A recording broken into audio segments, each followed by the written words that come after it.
I'm Beatrice Thorne, 82, a woman who was told by her own brother that she wasn't his real family right after her husband of 50 years died. He thought a decade of silence would be enough for me to forget. He thought that when he showed up on my doorstep, broken and begging, he would find the same old Bea, the sister who would sacrifice anything for him. He was wrong. My brother Arthur, or Artie as I always called him, was born 10 years after me, a late-in-life surprise for our parents. From the moment he arrived, pink and wailing, the entire axis of our small family world tilted in his direction. He was the golden boy, the miracle child, and I at 10 years old became his second mother. I didn't mind. In fact, I adored him. He had our father's charming smile and our mother's bright, curious eyes. When he'd wrap his tiny hand around my finger, I felt a surge of protective love so fierce it was almost painful. That feeling, I now realize, became the foundational blueprint for our entire relationship. Our mother was never robust, her health a fragile thing that required careful handling. When I was 17, a senior in high school with a scholarship offer to a state university sitting on my dresser, she took a bad turn. The doctors called it exhaustion, a wearing down of the spirit as much as the body. She was confined to her bed for the better part of a year. My father worked from dawn until dusk at the mill, his hands rough and his face permanently smudged with grease just to keep us afloat. That left 7-year-old Artie. He was a whirlwind of energy, a boy who needed to be watched, fed, and ferried to and from school. The scholarship letter gathered dust. My dreams of studying literature, of seeing a world beyond our small Pennsylvania town, were quietly folded and tucked away in a drawer. I never once blamed Artie. How could I? It wasn't his fault. I'd walk him to school, my hand on his shoulder, and he'd look up at me with absolute trust. "Bea," he'd say, "when I'm rich, I'm gonna buy you a big house with a library full of books." I'd laugh and ruffle his hair, and the sacrifice would feel less like a loss and more like an investment in his future and our future. My father would watch us, his eyes weary but grateful. "You're a good girl, Bea," he'd say. "You've got a bigger heart than anyone I know." At the time, I took it as the highest compliment. It took me 70 more years to understand it was also a warning. The pattern was set. My life became a series of small sacrifices made on the altar of Artie's potential. When he wanted to join the baseball team, I took on an extra shift at the diner where I worked to pay for his uniform and gear. When he decided he wanted to be a musician, my fiancé, Henry, and I pooled our meager savings to buy him his first real guitar for his 16th birthday. He played it for a month, then it was forgotten in a corner of his room, gathering dust just like my scholarship letter. He'd flash that charming smile, say, "Turns out I'm more of a businessman, Bea," and all would be forgiven. He had a way of making his whims feel like grand, important ambitions, and my support feel like a necessary, obvious component of his inevitable success. The most significant sacrifice came when Artie was 25. He had a business idea, something about specialized manufacturing parts. He spoke with such passion and conviction that it was impossible not to get swept up in it. He drafted a business plan, his eyes gleaming with the promise of a future untethered from the grid of our factory town. All he needed was seed money. He was denied a bank loan, of course. He had no credit, no collateral, so he came to us. Henry and I had been married for 5 years by then. We had a small house, a mountain of a mortgage, and a savings account we'd been painstakingly building. It was our someday fund for a new car, for a baby, for a life that was a little softer around the edges than the one we had. Artie sat at our small kitchen table, the same table where I'd helped him with his homework for years. "I'll pay you back double, I swear," he said, his voice earnest. "This is it, this is the one, I can feel it." Henry was hesitant. He was a practical man, a man who believed in hard work and slow, steady progress. He saw the risk, but I saw the 7-year-old boy who promised to buy me a library. I saw the younger brother I had practically raised.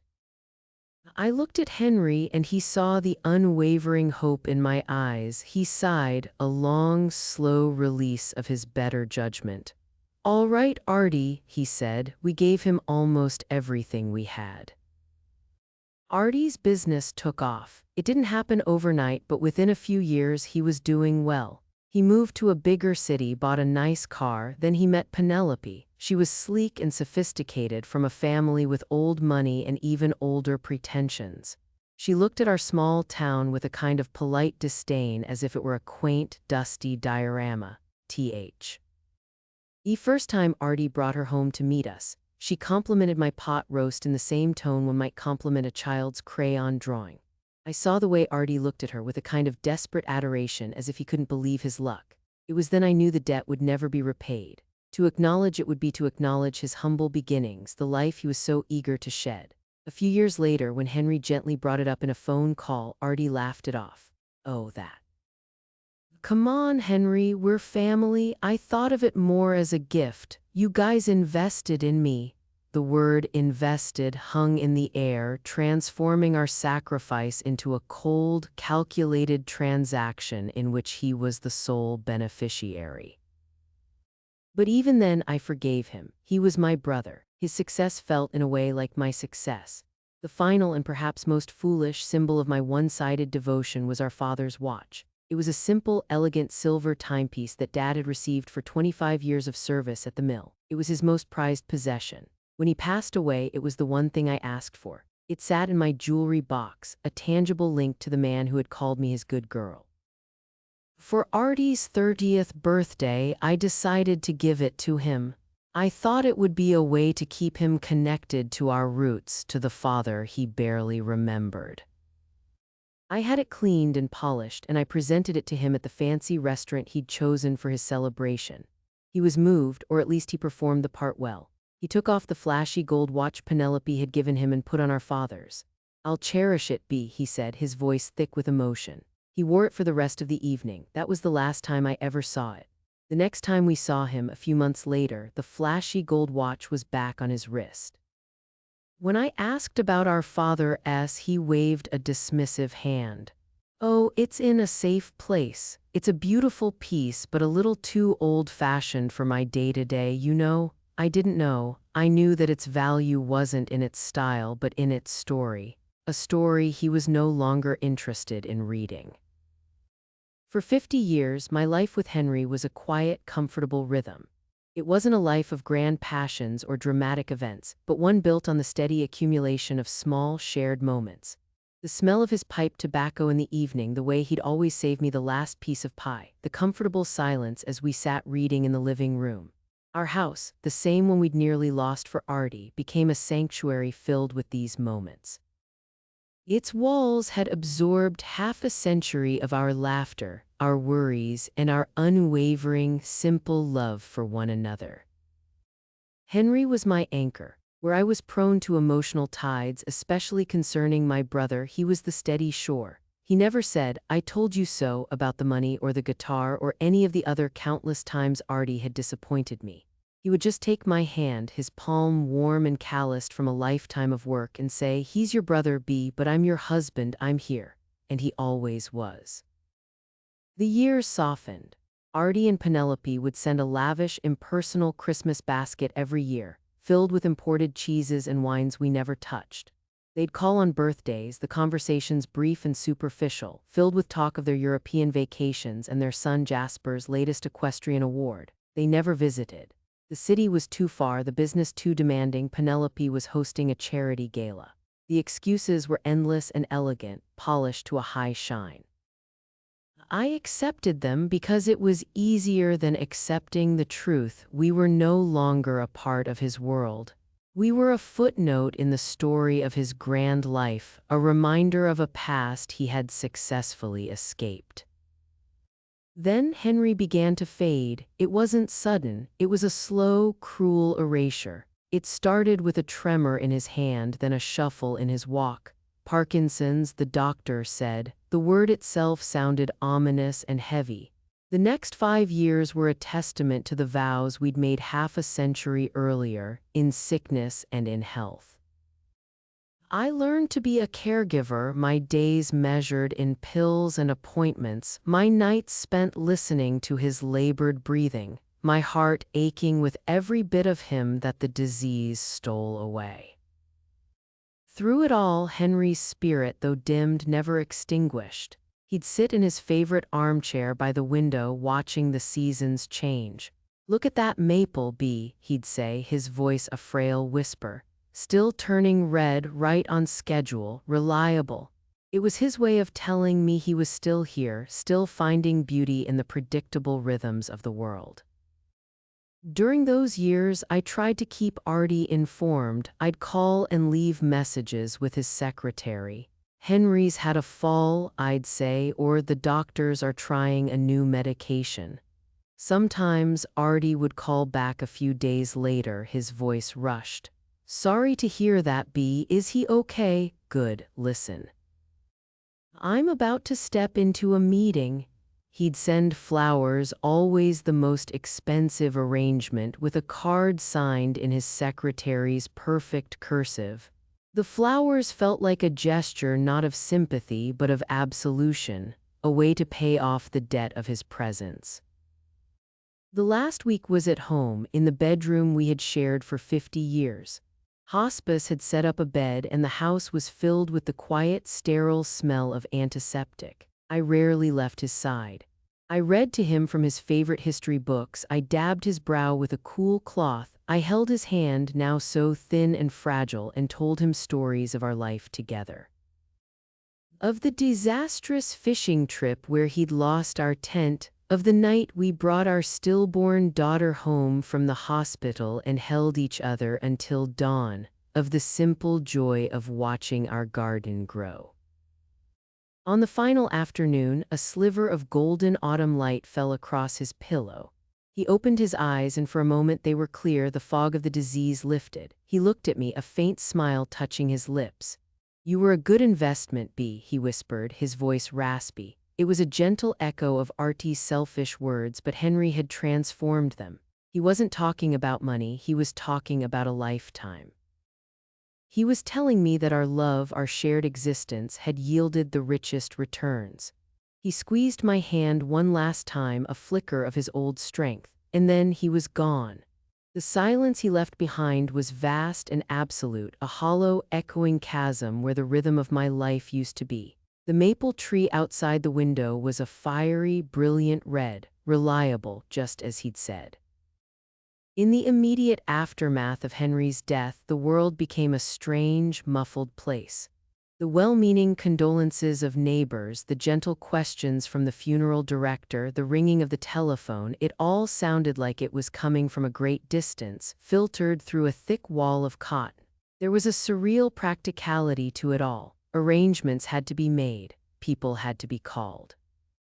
My body moved through the necessary tasks, but my mind, my soul, was still sitting in that quiet, sunlit room, holding a hand that had grown cold. At the top of my list, written on a shaking hand on a notepad by the phone, was one name: Artie, my brother. In that moment of profound, shattering loss, the decades of neglect, the casual cruelties, the emotional distance, all of it dissolved. He was my only family left. He was the only other person on earth who had known our parents, who had lived in our childhood home. He was a walking, breathing piece of my history.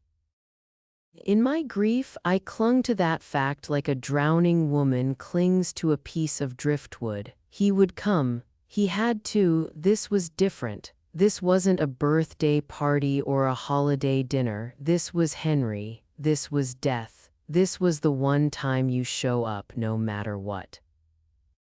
I dialed his number, my fingers feeling clumsy and foreign. It went to his secretary, a crisp, efficient woman named Carol, Mr. Vance's office. "Carol, it's Beatrice Thorne," I said, my voice sounding thin and reedy to my own ears. "I need to speak with my brother. It's an emergency." There was a pause, the rustle of papers.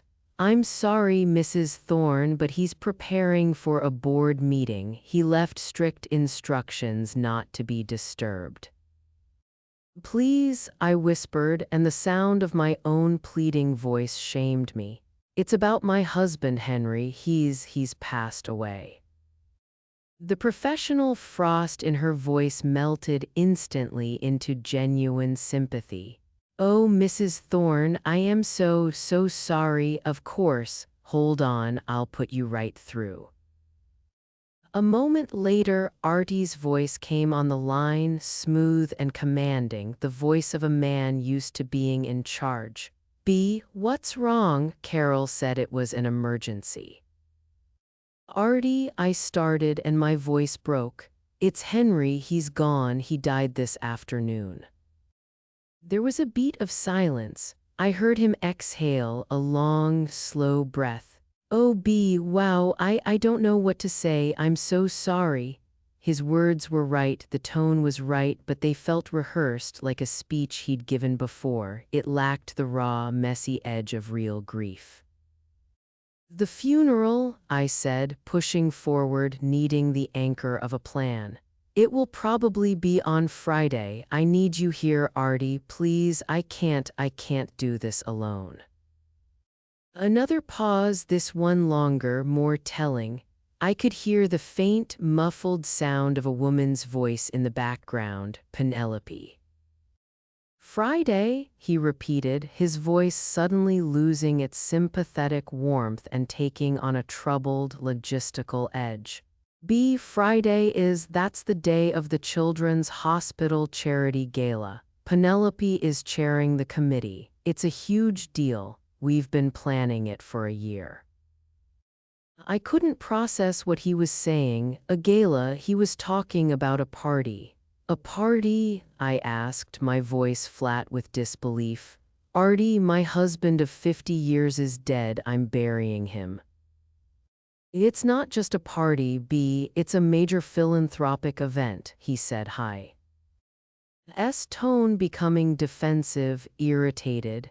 "There are people flying in, I'm giving the keynote address. I can't just not show up, it would be a disaster."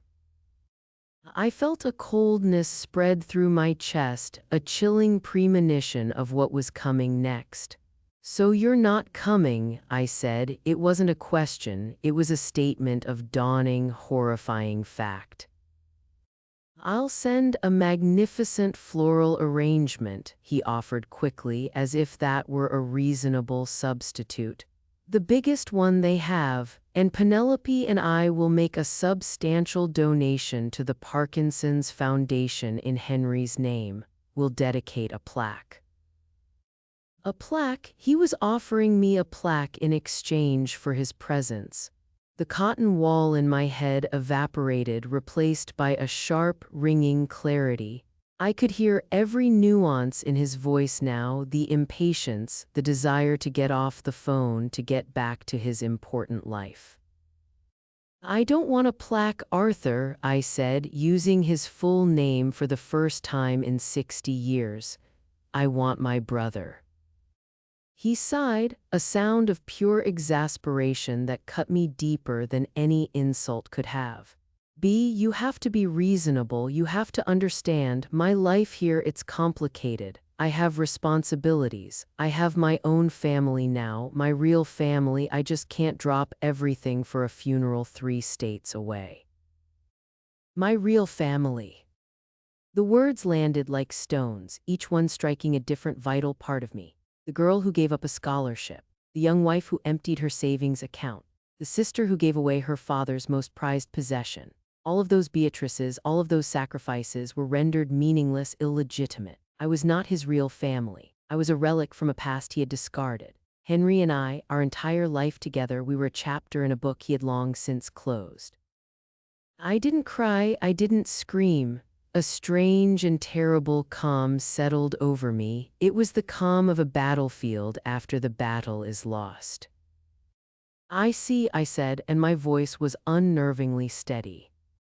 "I'm sorry, B, I really am," he said, but his words were hollow, empty shells. "We'll talk next week, okay, after this whole gala thing is over." I hung up the phone without saying goodbye. I placed the receiver back in its cradle with a quiet, deliberate click. The sound was deafening in the silence of the house. I looked at the notepad, at his name. I picked up my pen and with a slow, steady hand I crossed it out. The day of Henry's funeral was relentlessly gray, the sky a seamless, oppressive sheet of pewter. It felt fitting. The world outside seemed to be mirroring the bleak landscape of my own heart. Our small town, it seemed, had a long memory and a deep well of affection for the quiet, steady man who had been my husband. The church was full. Faces from every chapter of our life were there. Old neighbors, men Henry had worked with at the plant, ladies from my book club, the young couple from down the street whom Henry had helped fix their lawnmower just last summer. Their presence was a warm, comforting blanket, yet it couldn't touch the profound, icy chill deep inside me. Every time the heavy oak doors of the church creaked open, a part of me, a foolish, stubborn part, would leap with a flicker of hope. Maybe he changed his mind, maybe he's here, but it was never him. There was only a gaping, conspicuous hole where my brother was supposed to be. Samuel Reed, Henry's oldest and dearest friend, sat beside me in the front pew. He was a widower himself, a man who understood the specific geography of this kind of grief. He didn't offer platitudes or empty reassurances. He simply sat there, his presence a solid, unwavering anchor in the turbulent sea of my sorrow. When it was time for me to walk behind the casket, my legs felt weak and unsteady. Samuel gently took my arm, his grip firm and supportive. "I've got you, B," he murmured, and in that moment his quiet friendship felt more real, more familial than 60 years of shared blood with my own brother. At the reception back at the house, people milled about, sharing stories about Henry. They spoke of his kindness, his quiet humor, his integrity. Each story was a precious gift, a small candle lit against the darkness. But my mind kept drifting. I saw Penelope's perfectly coiffed hair, Artie's expensive suit. I imagined the clinking of champagne glasses, the sound of polite laughter, the keynote address about his own generosity. He was celebrating his importance while I was burying mine. The juxtaposition was so grotesque, so deeply painful, that I had to sit down, the buzz of conversation fading into a dull roar. In the days that followed, the casseroles stopped arriving and the phone calls dwindled. The true silence began. It was a living entity in the house, a constant companion. I would walk into the living room and expect to see Henry in his chair. I'd start to say something to him before remembering he wasn't there. The house was a museum of our life, every object saturated with me. Maurice, his reading glasses on the nightstand, his worn-out gardening boots by the back door, his half-finished crossword puzzle on the kitchen table, each one was a fresh stab of pain. And in that deafening silence, the silence from Artie was the most resonant part. No call, no card, not even the magnificent floral arrangement he had promised. It was as if after our phone call I had ceased to exist for him. The finality of it was absolute. He hadn't just skipped a funeral, he had performed an amputation. He had surgically removed me from his life, and he had done it with a chilling, detached precision. I spent my nights staring at the ceiling, replaying our entire lives in my head. I saw myself as a girl, handing him my slice of cake because he'd finished his and still looked hungry. I saw myself as a young woman, beaming with pride at his high school graduation. I saw the check I'd written, the check that represented my and Henry's future, being handed over to him with a hopeful smile. Every act of love, every sacrifice now seemed tainted, recast as an act of foolishness. My love had been a resource he had simply exploited until it was no longer needed. My father's words echoed in my mind. "You've got a bigger heart than anyone I know." I had always thought of it as a virtue. Now I saw it as a vulnerability, a fatal flaw that had allowed me to be used and discarded. The grief for my husband was a clean, pure pain. The pain from my brother was a dirty, festering wound, one that left me feeling not just heartbroken, but deeply, profoundly ashamed. The seasons turned. The fiery maple outside the window shed its leaves, stood skeletal against the winter sky, and then miraculously budded again in the spring. I moved through the days in a fog, the house growing larger and emptier around me. The upkeep was becoming a burden. The gutters needed cleaning, the lawn needed mowing, the cavernous rooms collected dust. It was a two-person house, and I was only one person, and a tired one at that. One Tuesday morning, Samuel Reed came by. He didn't call first. He just appeared on the doorstep, holding 2 cups of coffee from the diner and the morning paper. He'd been doing this once or twice a week since the funeral, small acts of quiet companionship that were slowly stitching me back together. We sat at the kitchen table, the same table where Artie had pitched his business idea all those years ago. Samuel didn't talk about Henry or my grief. He talked about the town council meeting, about the terrible season the Phillies were having. He was giving me space, allowing me to be something other than a grieving widow. Finally, after a long, comfortable silence, he folded his newspaper and looked at me with his kind, clear eyes. "B," he began, his voice gentle but firm. "I'm here as your friend, but for a minute I need to be the financial planner Henry always trusted." I braced myself. I knew what was coming. "This house, B, it's too much. The taxes, the heating bills, the maintenance, it's eating away at the savings Henry left for you. He wanted you to be comfortable, secure." "This is my home, Sam," I whispered, the words catching in my throat. "Every memory I have is in these walls." "I know," he said softly, "but a house is just a box, B. The memories are in here." He tapped his temple, then his heart. "You're rattling around in a museum, a beautiful museum, but a museum nonetheless. Life is for the living."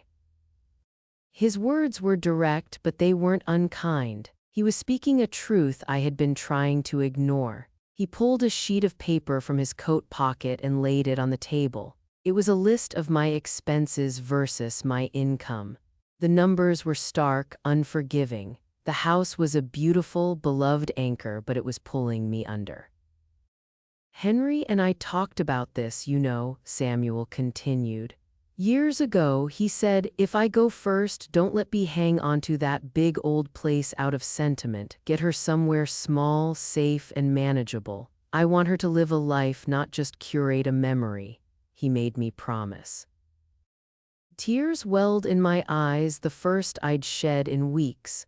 They weren't tears of pure sadness, but of a strange, painful gratitude. Henry, my practical, wonderful Henry, had been looking out for me even then. He knew my heart, my tendency to cling to the past. He knew I would need a push. The decision was the hardest I'd ever made. The process of selling the house was an exercise in methodical heartbreak.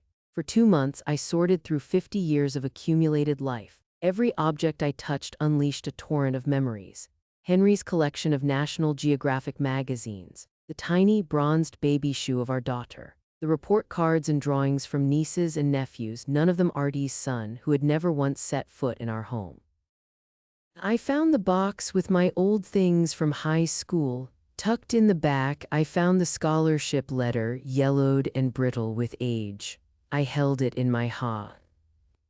Indy, a ghost of a life I'd never lived. For a moment, a wave of bitter regret washed over me. Then I found a photograph of me and a 7-year-old Artie sitting on the front steps. I was showing him how to tie his shoes. He was looking up at me with that familiar, adoring gaze. I looked at the photograph for a long time. Then I put the scholarship letter back in the box, but I tore the photograph of me and Artie in half. I kept the part with me on the steps. I threw his half away. It was a small, quiet act, but it felt monumental. Samuel helped me find a condo. It was in a newer building on the other side of town, a place with no history for me. It was small, just a living room, a bedroom, a kitchen, and a small balcony that overlooked a park. The first time I walked in, the silence was different. It wasn't the echoing, grief-filled silence of my old house. It was a clean, quiet, empty silence, a blank page.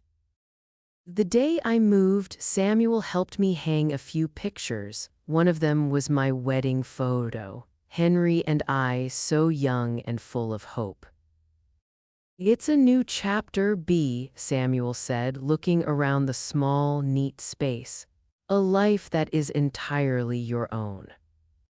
I didn't believe him at first. The condo felt sterile, anonymous. But slowly, day by day, it began to feel like mine. I bought new curtains. I started a small herb garden on the balcony. I joined the condo's book club, the same one my old friends had been urging me to join for years. I started taking walks in the park. I learned the names of the dogs and then their owners. My life, which had been defined for so long by my roles, daughter, sister, wife, caregiver, was now defined by my own small, quiet choices. I was just Beatrice. And for the first time in a very long time, that felt like enough. The gaping wound my brother had left was still there, but it had started to scar over, the raw edges knitting together into something I could live with. I was learning to live a life, not just curate a memory.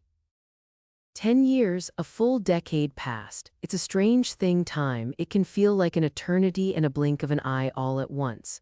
In those 10 years, my new life took root and blossomed in its own quiet way. My world was smaller, but it was richer. My friendships deepened. I found joy in simple things: the morning sun on my balcony, a good book, a shared laugh with a friend over a cup of tea. I traveled a little, taking bus trips with a seniors group to see the fall foliage in New England and the cherry blossoms in Washington, D.C. I lived on my own terms, beholden to no one. The thought of Artie receded, becoming a faint, distant ache rather than a sharp, active pain. I heard nothing from him, not a Christmas card, not a birthday call, nothing. I assumed he was thriving in his important world, chairing galas and closing deals, never giving a second thought to the sister he'd left behind. The bitterness had faded, replaced by a kind of calm, detached acceptance. We were strangers who shared a childhood, that was all. Then one crisp October afternoon, my doorbell rang. I wasn't expecting anyone. I peered through the peephole and my heart seized in my chest. It was him. The man standing in the hallway was a ghost of the brother I remembered. The charismatic, confident Artie was gone. This man was stooped, his shoulders slumped in defeat. His expensive suit was rumpled and ill-fitting on his now thinner frame. His face was sallow, etched with lines of worry and sleepless nights. His hair, once perfectly coiffed and dyed to keep the gray at bay, was now mostly silver and looked unkempt. He looked old. He looked lost. For a long moment, I didn't move. A dozen emotions warred within me: shock, a flicker of old anger, and something I was ashamed to admit, a cold, sharp spike of vindication. I took a deep breath, steadied myself, and opened the door. He looked at me, and his eyes, those same bright eyes I'd adored in a little boy, were clouded with desperation. "B," he said, his voice a hoarse whisper, as if he wasn't sure it was me. "Hello, Arthur," I said. My voice was calm, even. Can I come in?" he asked, shifting his weight from foot to foot like a nervous salesman. I stepped aside and let him pass. He walked into my small, neat living room and looked around, his gaze taking in the modest furniture, the pictures on the wall. He seemed bewildered, as if he'd expected to find me in the grand house he'd abandoned me in, preserved in amber. He didn't sit, he just stood in the middle of the room, wringing his hands.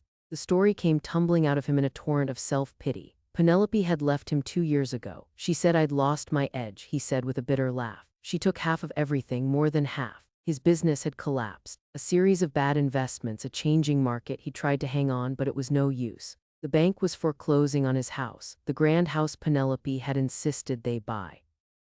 He was being evicted on Friday. Ally looked at me, his eyes pleading.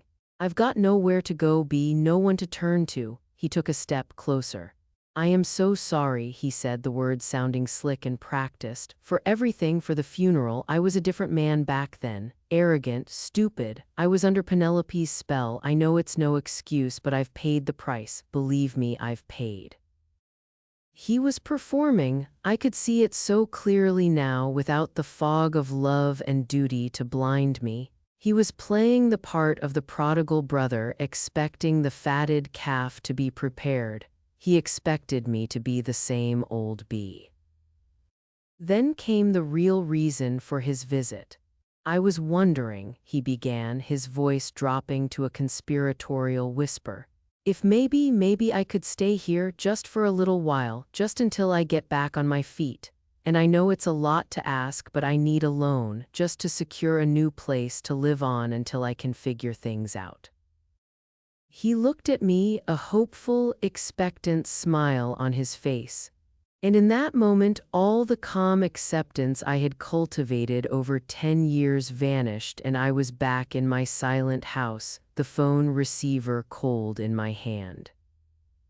I didn't raise my voice, I didn't need to. My quiet words carried the weight of a decade of pain. "No, Arthur," I said. The smile on his face faltered. "No, what do you mean, no?" "I mean no," I repeated. "You cannot stay here, and I will not be giving you any money." He stared at me dumbfounded. "But we're family." "Are we?" I asked, and the question was genuine. "My husband, the man you called your friend, died. I buried him without you. Where was my family then, Artie? Was it at a gala? Were you giving a speech about responsibility?" He flinched as if I'd slapped him. "I told you I was wrong." "You weren't wrong," I cut him off, my voice still quiet but hard as steel. "You were honest. For the first time in your life, you were truly honest with me. You told me who your real family was, and it wasn't me. It took me a while, but I finally listened. I believed you." I walked over to my bookshelf and picked up a small, framed photo of me and Samuel and 2 other friends from my book club, all of us laughing on a trip to the coast. "This is my family now, Arthur," I said, showing him the picture. "It's the people who show up, the people who sit with you in the dark, the people who bring you coffee when you can't get out of bed, the people who hold your arm when you feel like you're going to collapse. Family is a verb, Artie. It's something you do, and you have done nothing." Tears welled in his eyes, but they were tears of frustration, not remorse. "So that's it? After all these years, you're just going to throw me out on the street for revenge?" "This isn't about revenge," I said, and it was the absolute truth. "Revenge is a hot, angry emotion. I don't have that for you anymore. I don't have much of anything for you. This is about peace, my peace. I spent the first 70 years of my life making room for your needs, your wants, your ambition. These last 10 years, these have been for me. My home is small, as you can see. There's no room for you here. There's no room for your chaos or your drama or your bottomless well of need. I've worked too hard for this quiet." I went to my purse and took out a crisp $100 bill. I walked over and held it out to him. "This is for a hot meal and a warm bed for the night. There's a clean, safe shelter on Elm Street. They can help you." He stared at the money as if I'd offered him poison. He looked from the bill to my face, searching for a crack in my resolve, for a flicker of the old, forgiving bee. He found nothing. He didn't take the money, he just shook his head, a look of utter disbelief on his face, turned and walked out the door. I watched him go down the hall until he disappeared. I closed the door, and for the first time I turned the deadbolt, not to lock him out, but to lock my peace in. After the door clicked shut, the silence that filled my condo was profound. It wasn't the hollow, grief-stricken silence of my old house. It wasn't the empty, anonymous silence of my first days here. It was a new kind of quiet, a strong, solid, peaceful silence. It was the sound of a chapter finally, irrevocably closed. I didn't feel a surge of victory. I didn't feel the thrill of vengeance. I simply felt calm. The great, tumultuous epic of my relationship with my brother had ended not with a bang, but with the quiet click of a deadbolt. The weight I hadn't even realized I was still carrying, the low-grade, constant hum of a grievance unsettled, had lifted. I felt lighter. I walked to the kitchen and put the kettle on for tea. As the water heated, I looked around my small, tidy home. Every object was something I had chosen. The floral curtains that let in the morning light, the ridiculously comfortable armchair I'd bought myself for my 80th birthday. The photos on the wall were of Henry, yes, but also of Samuel, of My book club friends of places I had seen in the last 10 years. It was the visual record of a life I had built for myself by myself. I thought of Artie's face when I'd said no, the sheer, uncomprehending shock. He had walked in here seeing me as a resource, a port in his storm, a function of his own needs. He was incapable of seeing me as a person with a life and a will of her own. He had never seen me, not really.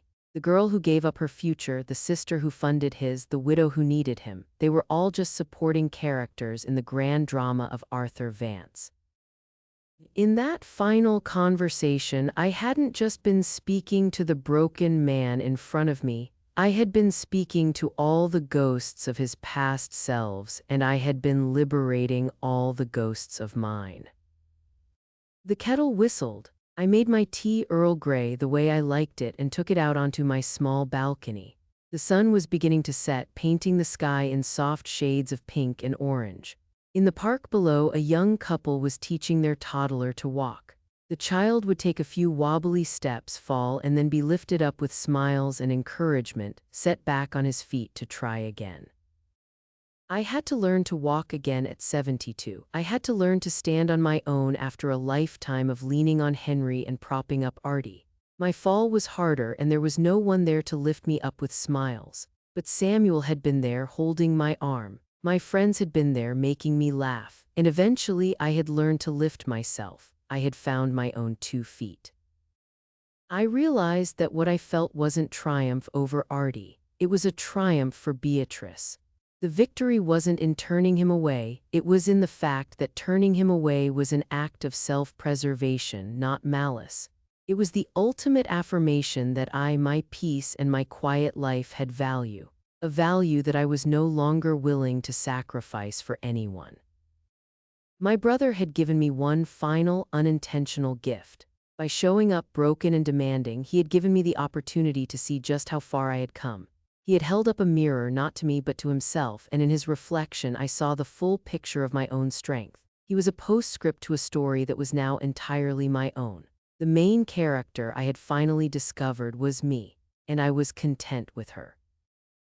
I sipped my tea as the last sliver of sun dipped below the horizon, leaving the sky in a soft, peaceful twilight.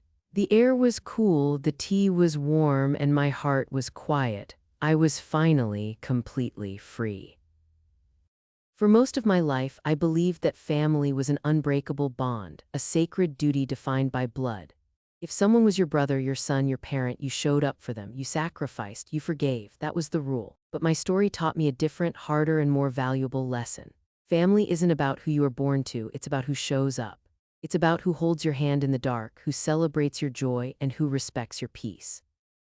Sometimes the bravest thing you can do is to close a door, not to punish the person on the other side, but to protect the person on your side. In the end, the most important person you have to show up for is yourself. And that's my story. Thank you for listening.